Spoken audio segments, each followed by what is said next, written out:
Hello everyone! Welcome back to the channel, The Bold and Beautiful Always, and today we've got something really exciting for you. If you're new here, don't forget to hit that subscribe button and turn on notifications so you never miss out. Let's jump right in.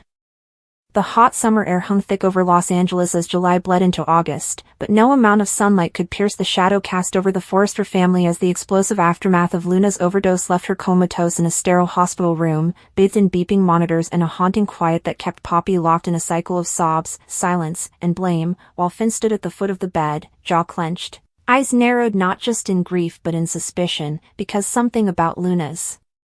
condition didn't add up. Her vitals fluctuating in strange patterns, her toxicology report showing traces of substances she would never willingly take, especially after what she'd already endured in that very house, and while RJ sat motionless by her side, fingers interlaced with hers as if sheer willpower could awaken her, he was oblivious to the growing storm outside the hospital walls. One that involved Finn digging deeper into Poppy's recent behavior, tracking inconsistencies in her story,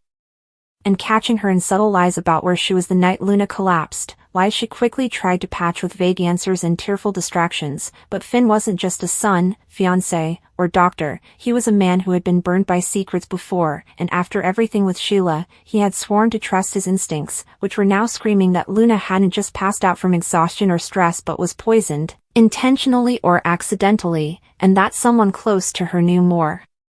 than they were saying, especially Poppy, who flinched every time the words toxicology or police were mentioned, and though Steffi tried to stay focused on work at Forrester, even she couldn't ignore the headlines blaring across the tabloids: Luna Nozawa in ICU, designer heiress in mysterious coma, with speculation ranging from substance abuse to suicide attempt to attempted murder. And the last word lingered like venom as Thomas, back from New York with an aggressive expansion pitch,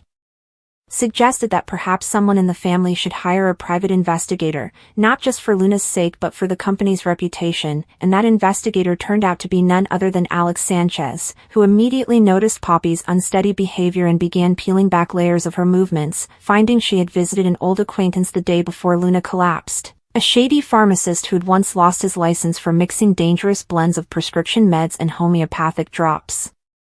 The very kind Poppy was always raving about, and when Sanchez pushed harder, he discovered surveillance footage of Poppy arguing with someone at the rooftop of a high-rise in Beverly Hills, someone who looked eerily like Bill Spencer, but when confronted, Bill denied any involvement, although the way his voice cracked and his eyes darted left a sour taste in Finn's mouth, making him wonder, was Bill somehow connected to Luna's downward spiral, and if so, why?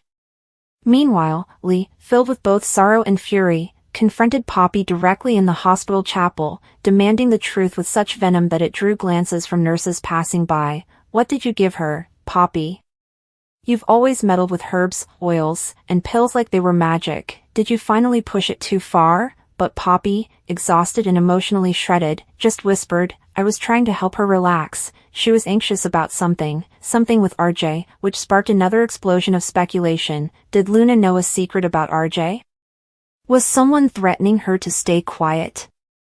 And as Finn read over the updated report from the lab, something jumped out. Luna's bloodstream contained an unknown compound, a mix of a tranquilizer and a hallucinogen not available over the counter, but often used in underground clinics to reset trauma responses, a treatment Brooke herself had once heard about during a therapy retreat and had warned Ridge never to pursue. And when Finn presented this finding to Ridge and Steffi, both were horrified, especially when RJ, in a rare outburst of emotion, admitted Luna had mentioned trying to fix herself, believing she had inherited some of Poppy's mental instability, and had been researching experimental treatment to improve her memory, her anxiety, and her feelings of guilt tied to her night with Zend, but never would she have gone through with it without being pushed. Someone had to have facilitated it, and all signs pointed back to Poppy, who broke down in Finn's office, finally confessing that she had gotten in touch with an underground wellness guru named Miravale, a controversial healer who promised to cleanse Luna's emotional scars, but that she never meant for her daughter to take anything without supervision. Yet somehow, the dose got into Luna's tea, or water, or perhaps was slipped in by someone else entirely, and just as Finn prepared to call LAPD to involve criminal investigators, Luna's brain scans showed unusual activity, a flicker of response to stimuli that had Lee cautiously optimistic but also deeply worried, because the areas lighting up weren't consistent with typical recovery, they were chaotic, like her brain was trying to fight something unnatural, and this theory only deepened when a mysterious figure appeared outside the hospital late one night, watching Luna through the glass with sunglasses and a hood, someone the night nurse couldn't identify, someone who left before security could approach, and when footage was pulled, Thomas immediately recognized the figure, not a stranger, but someone who had once dated RJ briefly before Luna, Elektra, the same Elektra who had disappeared months ago after a bitter falling out with Luna and RJ and who had always harbored envy over Luna's rapid rise at Forrester and her close connection with the Forrester-Logan-Spencer triangle, and suddenly a whole new layer of motives emerged, dragging Elektra into the fold just as Luna's eyelids fluttered for the first time, her fingers twitching against RJ's palm, causing a wave of hope to wash over the family, hope quickly tempered by fear as the doctors warned her condition was still dire, and that any memory recovery would be slow, if possible at all. But when Luna whispered her first words, hoarse, broken, terrified, "She put something in my tea," everything changed, because now it wasn't just speculation, it was testimony, and Sanchez began building a case, pressing harder into Elektra's whereabouts, only to find she had been staying off-grid in Joshua Tree under a different name, using cash only, and her connection to Mira Vale wasn't coincidental. She had once been a client too, and had left angry, swearing she'd make Mira pay, which made it plausible that she had interfered in Luna's treatment, not to heal her, but to hurt her, and the more Finn, Lee, and Sanchez unraveled the web, the more they realized this wasn't just a health scare, it was an attack, possibly a long-planned one, and the target wasn't just Luna, but the entire Forrester infrastructure she had quietly begun inheriting influence in, and meanwhile, Hope, reeling from the chaos in her own life, found herself growing closer to Finn as they exchanged long, private talks at the hospital, both dealing with women they loved in emotional peril, and though nothing happened beyond quiet bonding, the chemistry was palpable, sending Steffi into a silent rage when she saw them laughing softly outside Luna's room late one night, and as Steffi confronted Finn, accusing him of leaning on Hope the way Liam once had leaned on her, Finn fired back, "Don't make this about your exes, this is about my cousin being poisoned and no one doing anything about it for weeks," and Steffi, stunned by his anger, backed off, only to begin investigating Elektra herself, pulling strings at Forrester International to see who had been helping her stay hidden financially, and the name that surfaced sent a chill down her spine, Jack Finnegan, Finn's father, who had apparently wired money to an untraceable shell account only days before Luna's collapse, and suddenly Finn was forced to reckon with the possibility that his own father might be involved either directly or through manipulation, and the dominoes just kept falling, as more names, more motives, more secrets spilled into the open, turning what began as a health crisis into a multi-layered conspiracy spanning love, rivalry, jealousy, and generational fallout, and as the August heat intensified, so did the emotions inside the hospital, with RJ refusing to leave Luna's side, Finn pushing for a criminal investigation, Poppy teetering between guilt and a mental breakdown, and Elektra being hunted by law enforcement while possibly holding the key to whether Luna would ever wake up fully, mentally intact, emotionally whole, and aware of who did this to her. And by August 1st, one thing was clear, the truth was rising like smoke through the ruins of carefully built lies, and no one in the Forrester, Logan, or Spencer families would leave this summer without scars. Ivy Forrester reflected on her relationship with Liam and realized how much she had missed him now that he was dying, as revealed by the bold and the beautiful recap for Monday. During Beth Spencer and Kelly Spencer's visit to their father, Ivy Forrester's feelings for Liam Spencer rekindled. After Ivy opened up to Elektra Forrester about Liam being one of the big reasons she came back to LA, she was upset over running out of time. Ivy was at one of her lowest points in her life, and Liam was there for her. She didn't know how she would say goodbye to him. Katie Logan and Will Spencer next saw Brooke Logan, Taylor Hayes, and Ridge Forrester in the CEO's office on Monday's BNB episode. That's where Will and Katie spread the news about Liam's experimental procedure. Ridge, Taylor, and Brooke were all stunned to learn that Liam had been cured. Everyone at the Spencer mansion continued to be amazed that Liam was given the chance to live there and witness the development of his daughters. He insisted on seeing Beth and Kelly today because he knew Liam would be fine. Kelly and Beth appeared uneasy due to Liam's head bandage and the equipment, but Liam made them laugh and reassured them. Hope Logan and Steffi Forrester also let the girls know that Liam would be okay. When Bill Spencer texted her a thank you, Grace Buckingham appeared guilty and uneasy in her office. Grace's decision to transfer Liam to Bill's care so quickly prompted Bridget Forrester to confront Grace, but Grace received a shady phone call and eventually let Bridget go. Bridget was clearly suspicious of Grace as she flashed back to various Grace moments in the hospital corridor. She received confirmation that Bill's funds had been transferred back to Grace's office. Grace eventually had a bit of a panic attack as the day's events caught up with her.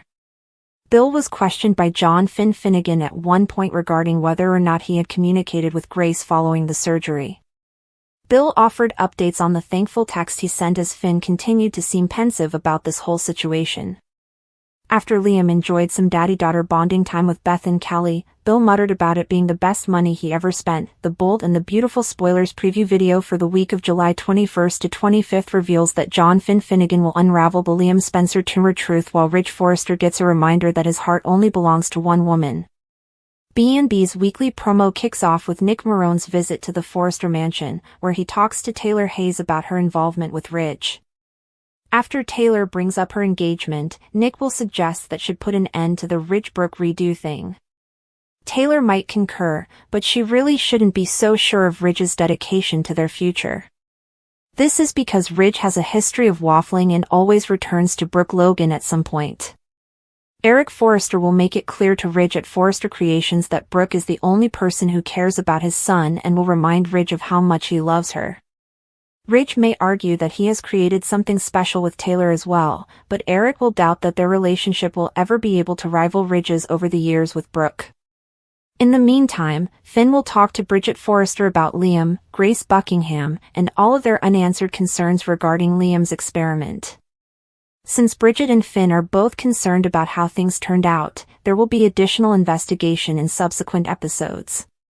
In the weekly preview video for B&B, a contemplative Finn asks Liam, "What really happened to you, Liam?" while looking at the brain scans on his laptop. Grace will have a hard time keeping all her secrets under wraps in the coming episodes. Will Finn realize that Liam never had a brain tumor and that Grace is a con artist? Grace will have to face some consequences sooner or later, so stay tuned for updates on all the stunning news that Finn's sure to uncover. In a short amount of time, Grace's web of lies will unravel completely, revealing the entire truth. As the sun cast long morning shadows across the gleaming windows of Forrester Creations, Ivy Forrester stood alone in the design office, the hum of sewing machines and distant voices muffled by the emotional storm brewing inside her chest, her gaze fixed on a familiar framed photo of the Forrester family, though her thoughts were locked entirely on Liam Spencer, the man who had once captured her heart, shattered it, and unknowingly held on to a piece of it ever since, for although she had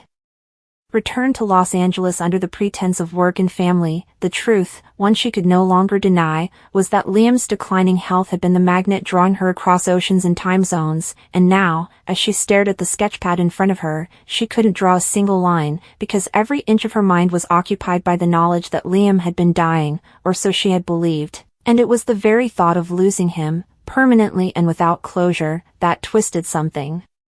deep inside her. So when Electra Forrester entered the room, all casual charm and curiosity, Ivy didn't hesitate to open up, telling her cousin the raw truth, that Liam had been one of the only people who ever truly saw her, who stood by her during one of the darkest chapters of her life, and now that he was slipping away, or at least had been, it felt like a cruel joke from the universe, robbing her of a second chance she never knew she wanted until it was too late, tears welling up in her eyes. As she confessed that Liam was the biggest reason she had come back to LA, not just for nostalgia or closure but in some distant, hopeless way, to find her way back to him, and Electra, stunned but sympathetic, urged her to reach out, to say something, because she might not get another chance, prompting Ivy to look toward the hallway like it might open a portal to the past, and meanwhile, in the CEO office upstairs, the mood was shifting rapidly from quiet tension to stunned disbelief as Katie Logan, her son Will Spencer by her side, delivered earth-shattering news to Brooke, Ridge, and Taylor. Liam's experimental surgery had been successful and he was going to live, a statement so jarring and unexpected that it stole the breath from the room, prompting Ridge to rise from behind the desk with wide eyes and a stunned, "Wait, what?" while Taylor placed a hand over her heart and Brooke clutched her pearls in true Logan fashion, all three momentarily frozen as Katie explained that the procedure, facilitated by Dr. Grace Buckingham, had not only been performed quickly but had entirely eradicated Liam's supposed terminal brain tumor, and Will added in his youthful excitement that his dad said Liam was already up and laughing with Beth and Kelly, and suddenly the entire emotional landscape of the day shifted, especially for Brooke, who now saw a new hope blooming for her daughter Hope and for Liam, the man who had once promised her forever, but down at the Spencer mansion, where sunlight spilled across mahogany floors and soft music played in the background, Liam sat propped up on the sofa, a bandage wrapped around his head like a crown of resilience, smiling weakly but genuinely as Beth and Kelly entered, their eyes wide and hesitant at first but quickly melting into giggles as their father made funny faces and whispered ridiculous stories that only a dad could invent, reassuring them that he was okay and would be there to see them grow up, a promise that landed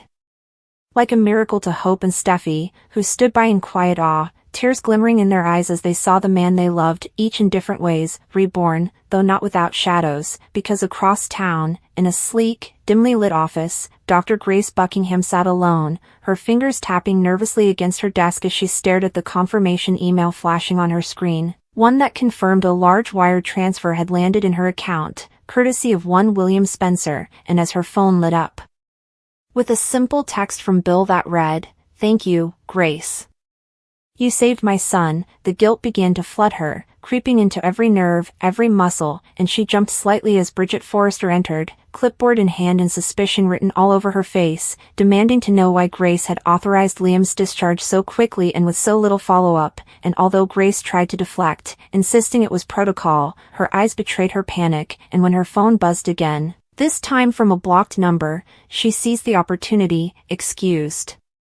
herself, and left Bridget standing there, her expression growing darker with every passing second as flashbacks flooded her mind, moments in the hour that didn't add up, patient records that disappeared, MRI scans that seemed altered, and suddenly the puzzle pieces she hadn't wanted to admit were forming a picture she couldn't ignore, and in the corridor, Bridget found Finn, who had just finished a patient round and was scrolling through old scans of Liam's brain, his brow furrowed and jaw clenched, whispering almost to himself, "What really happened to you, Liam?" as Bridget stepped up beside him and said, "We need to talk," prompting a tense, secretive conversation in which they agreed to dig deeper, knowing full well that if Grace was hiding something, it could unravel everything they thought they knew, especially if Liam had never actually been sick to begin with. A possibility so wild yet so horrifying that neither dared say it aloud, and as the camera cut back to Grace, now locked in her office having what looked like a full-blown panic attack, clutching her chest and gasping for air, it became increasingly clear that her house of cards was beginning to fall, and as all of that built in LA, Nick Marone arrived at the Forrester estate in Italy, where the next leg of the fashion campaign was taking shape amidst cobblestone streets and Mediterranean charm, and after catching up with Taylor, he boldly told her that her engagement to Ridge should mean the Ridgebrook redo was over for good, though Taylor, trying to appear confident, agreed, at least outwardly, but internally, doubt gnawed her, because she knew Ridge too well, knew his heart was always bouncing like a ping-pong ball between her and Brooke, and sure enough, back in LA, Ridge found himself alone in the Forrester garden, holding an old photo of Brooke and reflecting on Eric's earlier words, "She's the only woman for you, son," and though Ridge tried to argue in his head, tried to remind himself of what he'd built with Taylor, none of it could erase the feeling that surged every time he thought of Brooke, and soon, Ivy, having worked up the courage, arrived at the Spencer mansion, where Bill greeted her warmly but protectively, reminding her that Liam needed rest, though she insisted she only needed 5 minutes, and when she entered, and Liam saw her, a softness washed over him, his smile faltering into something deeper, more bittersweet, and as she knelt beside him, her voice trembling, she whispered, "I never got over you," and he closed his eyes, a tear slipping free, his hand tightening around hers, not in romantic confirmation but in understanding, in shared sorrow and history, and outside. Hope watched from the hallway, expression unreadable, as if suddenly realizing that Liam's heart might still be fractured into too many pieces to hold together, and later that evening, as Finn and Bridget reviewed Liam's medical file again, they discovered something jarring, a timestamp error in the surgical records that showed the procedure being logged before the MRI confirming the tumor's size had even been performed. A red flag that shot icy fear down Bridget's spine as she realized they We're looking at the tip of a massive ethical iceberg, and Finn, jaw set, muttered, "We need to bring this to the board," while across town, Grace deleted yet another batch of messages from her phone, unaware that her access logs were already being flagged by the IT department, and in a closing montage that played like a prelude to a reckoning, we saw Ridge boarding a plane to Italy, unaware that Brooke was already on her way back. That Nick had confessed his love but Brooke had hesitated, her